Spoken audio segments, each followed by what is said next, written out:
You know that feeling, right? You make a financial decision, and in that moment, it feels completely right. But then you look back later and think, ugh, what was I doing? Well, we're about to dive into a super common and often costly puzzle that a lot of us face. And the answer, it turns out, isn't on a spreadsheet. It's deep inside our own brains. So here's the big mystery. If you've ever put money in the market, you've probably felt this.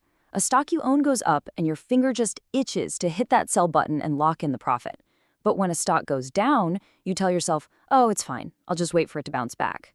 Why is that impulse so powerful, even when it often costs us real money? Now, this isn't just some random quirk that only a few people have. Nope, this is a huge, well-documented pattern of behavior that has had economists scratching their heads for decades. It's so common, in fact, that it has its own name, and we're about to break down exactly what's going on. It's called the disposition effect. And all that fancy language really means is that we have this built-in tendency to sell our winners way too early and hold on to our losers for way, way too long. And the research on this is clear. It's one of the most solid, predictable patterns in investing seen all over the world. And this is where things get really fascinating. Check out this slide.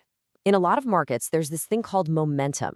Basically, stocks that have been going up tend to keep going up for a while, and losers tend to keep losing. So the most logical, rational move is to do the exact opposite of what our gut tells us to do. It sets up this incredible battle inside our own heads. Do we listen to our instincts, or do we follow the data? So for years, researchers tried to explain this weird habit. You can think of their theories like the usual suspects in a detective story. At first glance, they all sound pretty reasonable. But do they actually solve the case? Maybe, they thought, investors just believe that what goes up must come down, and what's down will eventually come back up. Or hey, maybe it's about taxes or just smartly rebalancing a portfolio. But when researchers really dug into the data, none of these explanations fully held up. For example, the winning stocks people sold often kept going up, and it was actually the less experienced investors who showed this bias the most. So the mystery just got deeper. Okay, so with all the logical suspects ruled out, a new radical theory entered the scene, one that completely shifted the focus away from cold, hard calculation and pointed straight at our emotions. What if this whole thing isn't about what we think, but about what we feel? This new idea is called realization utility, and the core concept is pretty mind-blowing. It's that we get a literal jolt of pleasure, a burst of good feelings from the simple act of selling and realizing a gain. It's not just about being richer on paper.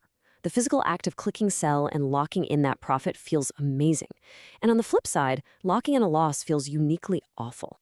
This quote just nails it. We're not just managing a boring old portfolio, we're collecting stories or episodes. Selling a winner lets us create a happy story with a satisfying ending. I was smart. I bought low and I sold high.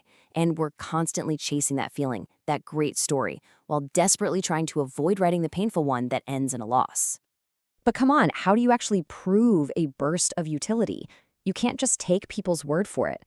To really put this theory to the test, scientists realized they had to go straight to the source. They had to look directly inside the human brain while these decisions were being made. And here's the brilliantly clever way they did it. They had people trade stocks in a simulated market, but while they were lying inside an fMRI machine that scans brain activity. They specifically designed the market so that the rational money-making strategy was obvious. Hold on to your winners and get rid of your losers. And as people traded, the scientists kept a close eye on two key spots: the brain's decision-making hub and its core pleasure center. The stage was set for an epic showdown inside the brain. Would people follow the cold, hard math and maximize their earnings? Or would they get hooked on chasing that immediate emotional buzz you get from locking in a win, even if it was the totally wrong move? What came back from those brain scans was just wow. It was completely unambiguous. The fMRI data gave them what you can only call a neurological smoking gun, and it finally solved the long-standing mystery of the disposition effect. So first, let's just look at what people actually did. This chart tells the whole story. Just look at that difference. People were more than twice as likely to sell a stock that was winning as they were to sell one that was losing. That is the classic disposition effect in action, and it was the total opposite of the best strategy in this game. Okay, so their behavior was irrational, but the real story, the why, was hidden in the neural data. What was the brain actually focusing on in that critical moment of decision? Here's the first bombshell. The brain's valuation center, the part that's supposed to be weighing the pros and cons and calculating future value, it wasn't doing that. Instead, its activity was completely locked onto one thing: the size of the profit they could cash in right now. It was mesmerized by the immediate gain. But the real clincher, the final piece of evidence that proved the thrill of the win theory, came at the very instant they pulled the trigger and hit the sell button. Bam! A huge spike of activity flared up in the ventral striatum. This was the smoking gun. The brain was registering the act of selling for a profit as a genuinely pleasurable event, just like it does for other rewards we love. It was direct, physical proof of realization utility. It literally feels good to sell a winner. Okay, so we've solved a really interesting puzzle about stock trading. But let's be honest, this goes so much further than the world of finance. What does this amazing discovery tell us about how we make decisions every single day?